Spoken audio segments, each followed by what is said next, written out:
Baik pemirsa TVR Parlemen dimanapun Anda berada, seperti yang diketahui baru-baru ini DPR RI dan juga pemerintah sepakat mengesahkan rancangan undang-undang perubahan ketiga atas Undang-Undang Nomor 8 Tahun 2019 tentang penyelenggaraan haji dan juga umroh. Di mana pada Undang-Undang Haji yang baru ini pemirsa ada beberapa poin-poin yang menarik, yaitu salah satunya perubahan dari Badan Penyelenggara Haji dan Umroh menjadi Kementerian Haji. Lalu apa urgensi dari perubahan ini? Sudah bersama saya pemirsa Ketua Panja dari Undang-Undang Haji yang juga sekaligus Wakil Ketua Komisi 8 DPR RI Bapak Singgih Januratmoko dari fraksi Golkar untuk daerah pemilihan Jawa Tengah 8. Pak, Jawa Tengah 5, betul. Baik, Pak Singgih, kira-kira apa yang menjadi urgensi perubahan dari Badan Penyelenggara Haji menjadi Kementerian Haji nih Pak? Ini kan lalu tugasnya akan apa yang membedakan Pak?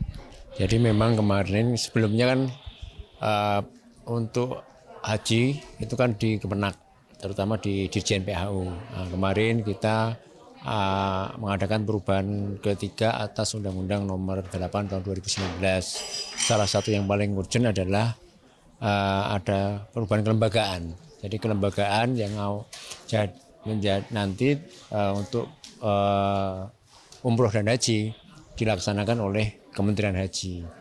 Nah, dasarnya kemarin memang pertimbangan teman-teman memang untuk nomor satu yaitu perbaikan untuk pelayanan haji. Kita berharap ke depan haji itu semakin bisa tertata dengan baik, nyaman, dan dapat sehingga yang melaksanakan ibadah haji bisa melaksanakan ibadah dengan nyaman lah, intinya nyaman dan pelaksanaannya dapat lancar semuanya dan dapat menjadi haji yang umroh bagi yang menjadi haji yang mabrur dalam melaksanakannya itu.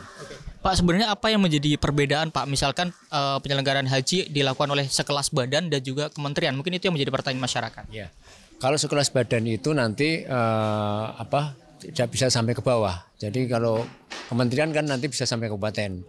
Ya, kalau kelas badan nanti biasanya mereka cuma sampai ke pusat saja, yang bawahnya cuma koordinasi saja. Nah, itu kan kita berharap nanti sampai minimal sampai ke kabupaten. Nah, nanti yang ke kecamatan bisa penyuluh. Karena memang harus strukturnya ada gitu.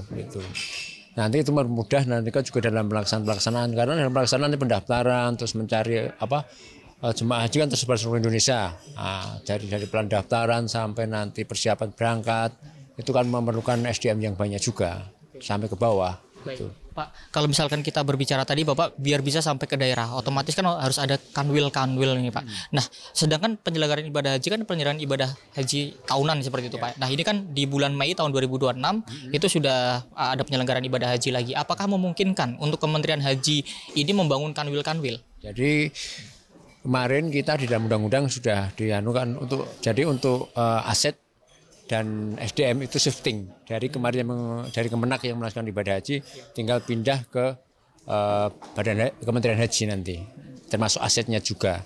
Jadi udah ada di penjelasan dan di undang-undang. Oke, berarti termasuk SDM-nya petugasnya nggak perlu ngerekrut yang baru lagi itu seperti apa? Tidak perlu. Jadi dari Kemenak kemarin yang mengurus haji tinggal shifting aja pindah ke Kementerian Haji, tapi nanti tetap diseleksi. Ya. Oke Pak, terakhir Pak dari DPR RI sendiri bagaimana optimisme atau strategi seperti apa untuk mensukseskan haji di tahun 2026 dan kapan kira-kira akan dimulai pelaksanaan persiapannya? Jadi kita sangat optimis untuk haji 2026 itu lebih baik lagi. Yang pertama harus perhatikan nanti benar-benar sekarang kan sudah mulai pendaftaran mulai di Arab itu kita sudah melakukan uang muka kemarin. Jadi kita sudah harus segera menentukan untuk tempat-tempatnya yang akan harus musnah, terutama di manakah harusnya kita di tempatnya di mana itu harus segera ditentukan. Nah, rencana kita ini dalam undang-undang baru kalau sudah disahkan itu sebenarnya nanti penentuan panja itu sebenarnya sudah mulai bisa 30 hari setelah haji. Jadi 30 hari setelah nafar akhir. Kalau sekarang kan 30 hari setelah setelah evaluasi. Tapi sekarang dengan undang-undang yang baru itu 30 hari setelah haji langsung bisa bentuk panja haji untuk persiapan haji yang akan datang gitu. Harapannya begitu nanti panja ini undang-undang selesai langsung kita buat panja, nanti panja di DPR dengan pemerintah, nanti persiapan untuk 2026. Siap. Terima kasih Pak Singgi atas waktunya.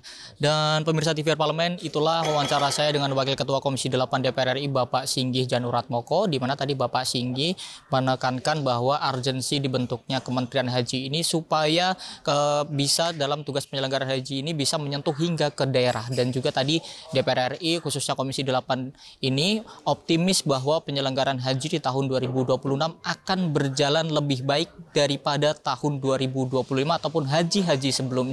Pemirsa, sekian yang dapat saya laporkan. Saya Alfat Rizky, saya kembalikan ke studio.